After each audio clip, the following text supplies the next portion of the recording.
नोखा थाना के कृष्णापुर टोला में कथित तौर पर एक युवक की हत्या किए जाने के मामले का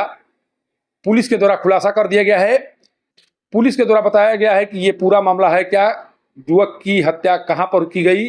युवक की मौत कैसे हुई, इन तमाम बातों को पुलिस के द्वारा बताया गया है। चूंकि कुछ देर पहले तक जानकारी सामने आ रही थी कि कृष्णापुर टोला के रहने वाले जयप्रकाश यादव की हत्या आसपास के अपराधियों के द्वारा की गई है, जिसके बाद पुलिस के द्वारा जांच शुरू की गई। और जब जांच शुरू की गई तो इस मामले में जो तथ्य निकल कर सामने आए हैं या इस मामले को लेकर जो जानकारी सामने आई है वो हैरान करने वाली है। एसपी रोशन कुमार के द्वारा बताया गया है कि अकोढ़ीगोला के बेलगढ़ी गांव में सुरेंद्र यादव और विनोद यादव के बीच बहुत पहले से विवाद चले आ रहे थे और इसी विवाद को लेकर गांधी यादव, चूंकि सुरेंद्र यादव का साला है गांधी यादव, और वह इस विवाद को लेकर अपने कुछ साथियों के साथ बेलगढ़ी गांव पहुंचा हुआ था, जिसके बाद विवाद बढ़ने पर उसके द्वारा गोली चला दी गई। चूंकि गांधी यादव नशे की हालत में था और उसके द्वारा वहां पर गोली चलाई गई, जिस गोली से उसके भतीजे जयप्रकाश की मौत हो गई। और जब घटनास्थल पर ही जयप्रकाश की मौत हो गई, उसके बाद गांधी यादव के द्वारा पूरे मामले को भटकाने के लिए जयप्रकाश के शव को कृष्णापुर टोला लाया जाता है और अफवाह फैलाने की कोशिश की जाती है कि जयप्रकाश की हत्या कृष्णापुर टोला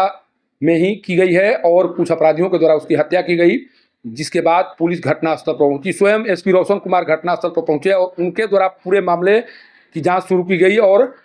जब जांच शुरू की गई तब इस तरह के मामले सामने आए कि किस तरह से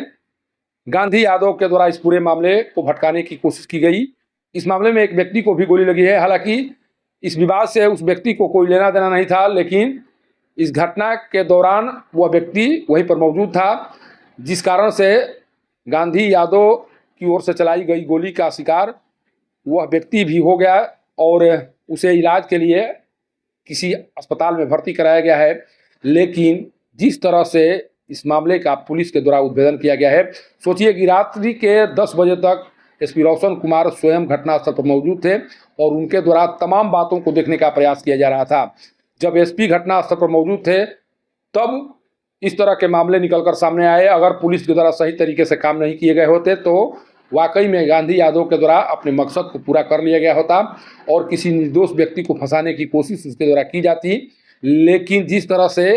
गांधी यादव का इतिहास रहा है, उसके विरुद्ध कई अन्य मामले दर्ज होने की बात भी कही जा रही है। और अब इस मामले में जिस तरह से गंभीरता पुलिस के द्वारा बरतने की कोशिश की जा रही है, उसके बाद गांधी यादव की मुश्किलें बढ़ सकती हैं और गांधी यादव को कहीं न कहीं उन स्थितियों का सामना करना पड़ सकता है, शायद जिन स्थितियों की कल्पना वह कभी नहीं किया होगा। सासाराम से पब्लिक न्यूज के लिए सत्येंद्र चौबे की रिपोर्ट।